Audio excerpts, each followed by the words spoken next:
अस्सलाम वालेकुम जी, मेरा नाम है सोहराब बरकत और आप मेरा यूट्यूब चैनल देख रहे हैं। इस्लामाबाद में एक भयानक तरीके से एक हौलनाक कत्ल हुआ और ये कत्ल बदकिस्मती से पाकिस्तान के प्राइम टेलीविजन और अखबारात में अनरिपोर्टेड चला गया।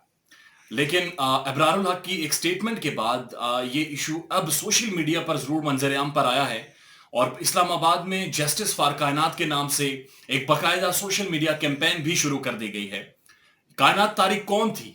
और ये किस प्लानिंग के थ्रू ये कत्ल किया गया, ये सारे जो हकायक हैं आज इस वीलॉग में हम आपके सामने रखेंगे। मैं इससे पहले आपको ये बता दूं कि ये वीलॉग हम कायनात तारिक के वालिद साहब की इजाज़त के बाद और उनसे एक बड़ी डिटेल मुलाकात के बाद बना रहे हैं और इसमें जो उनके वालिद साहब ने हमें बताया उसके साथ साथ इस सारे मामलात को एक प्राइवेट चैनल के एक रिपोर्टर हैं, क्राइम रिपोर्टर हैं, वो भी इसको परस्यू कर रहे हैं। तो कुछ हकायक उन्होंने भी हमें बताए और कुछ पेपर्स भी उन्होंने भेजे, वो भी आपको आपके सामने रखते हैं। तो फिर आप खुद ही देख लीजिएगा कि ये वारदात या ये होलनाक वाकया पेश कैसे आया। कायनात तारिक का ताल्लुक थोराड़, पुंछ, आज़ाद कश्मीर से है। उन्होंने नमल यूनिवर्सिटी में एडमिशन लिया एमए इकोनॉमिक्स में और अपनी तालीम जारी रखी। इस्लामाबाद में अपने एक्सपेंडिचर्स को मीट करने के लिए उसने अंजुमन हिलाल अहमर रेड क्रिसेंट सोसाइटी में जॉब शुरू की, जो कि बड़ा अच्छा डिसीजन था क्योंकि अगर आप इस्लामाबाद में रहते हैं तो आपको कोई ना कोई जॉब करनी पड़ती है ताकि आप अपने एजुकेशन को या बाकी ज़रूरियात को मीट कर सकें। ये एक बड़ा अच्छा डिसीजन था। सो उसने ये किया कि वहां पर जॉब शुरू की। अब आपको ये मैं बताऊं कि नमल यूनिवर्सिटी और रेड क्रिसेंट सोसाइटी का जो फासला है वो हार्डली 15 मिनट का बाय वॉक है, यानी आप पैदल चलते हुए आएंगे तो ज्यादा से ज्यादा आपके 15 मिनट लगेंगे। तो उसके लिए बड़ा कन्वीनियंट था कि अगर वो नमल यूनिवर्सिटी में पढ़े, उस नमल के हॉस्टल में रहे और साथ यहां पर जॉब करे। रेड क्रिसेंट सोसाइटी के जो जनरल सेक्रेटरी थे खालिद महमूद साहब, उन्होंने ये उसे जॉब ऑफर की और उन्होंने खुद ही उसे हायर किया और कायनात उसी के अंडर अपनी प्रोफेशनल ड्यूटीज करती थी, अपनी प्रोफेशनल सरगर्मियां अंजाम देती थी। चीजें बड़ी ठीक चली, काफी लंबे अरसे तक बड़ी ठीक चली और उसके बाद 23 तारीख को अचानक कायनात के घर फोन जाता है और ये बताया जाता है कि उसने कुछ खा लिया है और उसने खुदकुशी की है जिसमें उसकी मौत हो गई। ये एक साइड की स्टोरी है जो कायनात के वालिद साहब को फोन पर बताई। अब जो एफआईआर तारिक साहब ने I9 थाने में दर्ज करवाई है, उस एफआईआर के मुताबिक खालिद महमूद नामी बंदा जो जनरल सेक्रेटरी था रेड क्रिसेंट सोसाइटी का, वो उसे 65,000 रुपए तनख्वाह देता था। 65,000 रुपए में से हर महीने के 25,000 रुपए वो लेकर अपने पास रख देता था। अब ये बात समझ से बाहर है कि वो उसके काम किए हुए, यानी 65,000 में से 25,000 अपने पास क्यों रखता था। बहरहाल बहुत जगहों पर यह बताया कायनात ने अपने घर वालों को कि ये उसकी सेविंग्स है और जब वो जॉब छोड़ेंगे या कभी भी उसे जरूरत होगी तो ये सारे पैसे उसे वापस मिल जाएंगे। उस एफआईआर में एक और बात लिखी गई कि इसी प्रोफेशनल ड्यूटीज की वजह से वो कायनात को अपने साथ एक बार यूके भी लेके गया और कुछ टाइम उन दोनों ने वहां पर भी गुजारा। हुआ ये कि जब कायनात वहां पर काम कर रही थी तो उसकी एक बड़ी अच्छी अंडरस्टैंडिंग खालिद महमूद जो जनरल सेक्रेटरी हैं उनके साथ बनी और दोनों ने एक अच्छा खासा वक्त एक दूसरे के साथ गुजारा। इसी दौरान कुछ रिपोर्ट्स के मुताबिक उन दोनों का खुफिया निकाह भी हुआ, जो उन्होंने किसी को नहीं बताया। जब हमने कायनात तारिक के वालिद से पूछा कि क्या वाकई इनको खुफिया निकाह हुआ था, तो उन्होंने इस बात की तस्दीक नहीं की। उन्होंने कहा कि अभी तक उन्हें प्रॉपरली पता नहीं है, ना ही कायनात ने उन्हें कभी बताया कि कोई खुफिया निकाह हुआ था। इन दोनों के मामलात चलते रहे और काफी आगे बढ़े, यहां तक कि कुछ रिपोर्ट्स के मुताबिक कायनात प्रेग्नेंट हो गई। जब हमने उनके वालिद साहब के सामने ये सारी सूरत हाल रखी तो उनके वालिद साहब का कहना था कि हम प्रेगनेंसी का श्योरिटी से कह नहीं सकते क्योंकि जो पोस्टमार्टम रिपोर्ट है वो अभी तक उनके पास मौजूद नहीं है और इस चीज पर वो श्योर नहीं है कि आया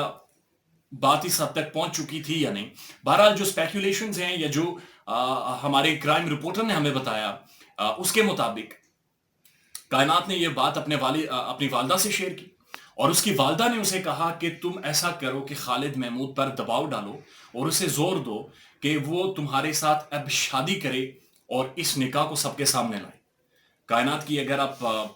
20 तारीख से ऑनवर्ड या उससे पहले की अगर आप फेसबुक पोस्ट्स देखें तो उनसे एक तासुर जरूर मिलता है कि वो किसी ना किसी तो डिप्रेस जरूर थी اور اس نے خالد محمود پر یہ زور ڈالنا شروع کر دیا کہ جو ہمارا سیکرٹ نکاح ہے وہ تم سب کے سامنے لاؤ، کم از کم میرے ساتھ انگیجمنٹ کر لو یا سب کے سامنے بات کرو، کیونکہ یہ مسئلہ اب ان کے ہاتھ سے، کم از کم کائنات کے ہاتھ سے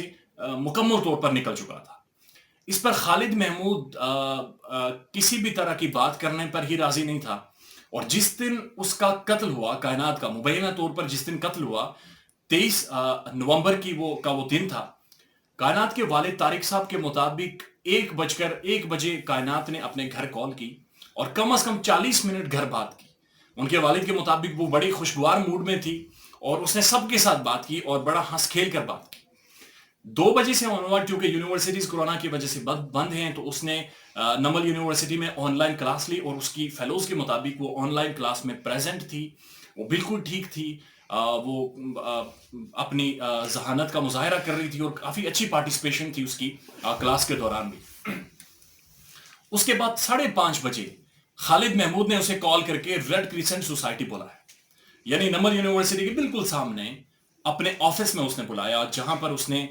کوئی چیز اسے کھلائی، کچھ ادویات کھلائی یا پھر کوئی چیز کھلائی۔ بہرحال یہ ابھی تک واضح نہیں تھا کہ اس نے کون سی زہریلی چیز اسے کھلائی ہے، اور کائنات کی صحت بگڑ گئی۔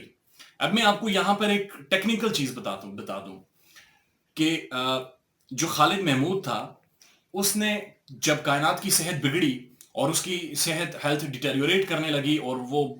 بالکل خراب ہوتی چلی گئی، تو اس نے کائنات کو لے کر وہ پنڈی کی طرف چل پڑا اور پنڈی ہولی فیملی کے ہاسپٹل میں وہ لے کے گیا، بجائے اس کے کہ میں خود یہاں پر رہتا ہوں۔ میں آپ کو بتاؤں کہ ریڈ کریسنٹ سوسائٹی یہ بالکل ساتھ ہی ہے، اس وقت میں I8 میں بیٹھا ہوں۔